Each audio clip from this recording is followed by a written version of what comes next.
Hi అండి అందరికీ. ఇవాళ వీడియోలో వచ్చేసి లైట్ గ్రేవీతో చికెన్ ఫ్రై రెసిపీ చేస్తాను. టేస్ట్ మాత్రం స్పైసీగా చాలా చాలా బాగుంటుంది. స్కిప్ చేయకుండా వీడియో మొత్తం చూడండి.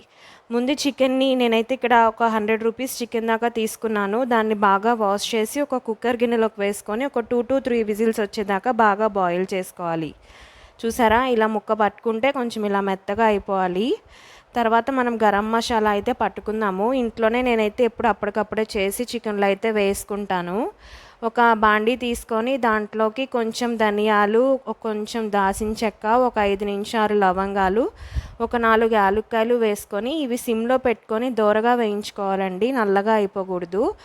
దాంట్లోనే దించే ముందు కొంచెం జీలకర్ర వేసుకొని చల్లారిన తర్వాత ఒక మిక్సీ జార్ తీసుకొని దీన్ని మిక్సీ పట్టుకొని గరం మసాలాను అయితే పక్కన పెట్టుకోవాలి. ఇప్పుడు చికెన్ ఫ్రై ప్రొసీజర్ చూద్దాము. ఒక బాండీ పెట్టుకొని దాంట్లోకి ఒక 2 గరిటెలు ఆయిల్ అయితే వేసుకున్నాను. దాంట్లోకి మనం ముందుగానే ఫ్రై చేసి పెట్టుకున్న అల్లం వెల్లుల్లి పేస్ట్ ఉంది కదా, దాన్ని అయితే వేసుకొని పచ్చివాసన పోయేదాకా బాగా ఫ్రై చేసుకోవాలి. దీంట్లోకి ఇవి ఫ్రై అయిపోయిన తర్వాత ఉల్లిపాయ, పచ్చిమిరపకాయ అయితే కట్ చేసుకొని వేసుకోవాలండి. నేనైతే ఒక పెద్ద ఆనియన్ అయితే వేసుకున్నాను. ఒక 1/2 kg చికెన్ దాకా ఉంటుంది నేను చేసింది. వీటిని బాగా ఫ్రై అవ్వనివ్వండి.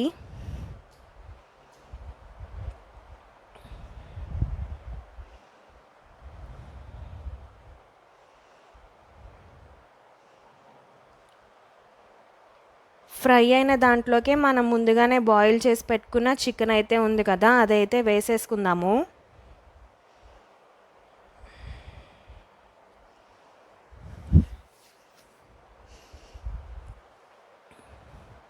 దాంట్లోకి వాష్ చేసి పెట్టుకున్న కొంచెం కరివేపాకును కూడా యాడ్ చేసుకున్నాను. చికెన్ ఫ్రైలో కరివేపాకు యాడ్ చేసుకుంటే టేస్ట్ చాలా బాగుంటుంది, డిఫరెంట్ ఫ్లేవర్ వస్తుంది దానికి.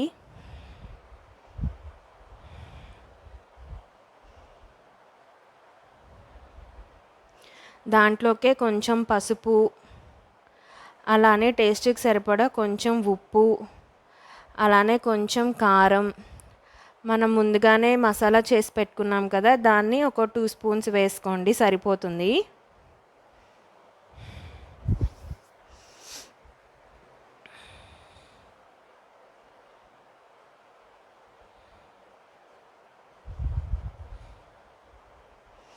దీని మొత్తాన్ని బాగా కలిపేసుకొని ఒక 10 minutes ఫ్రై అవ్వనివ్వాలి.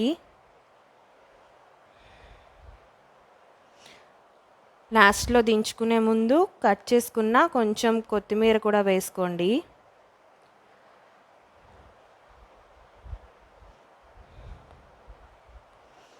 అంతేనండి, సింపుల్గా 10 to 15 minutesలో అయిపోయే చికెన్ ఫ్రై విత్ గ్రేవీ అయితే అయిపోయిందండి. ఎప్పుడు టేస్ట్ చేయకపోతే ఒకసారి ఇంట్లో చేసుకొని ట్రై చేయండి, చాలా బాగుంటుంది.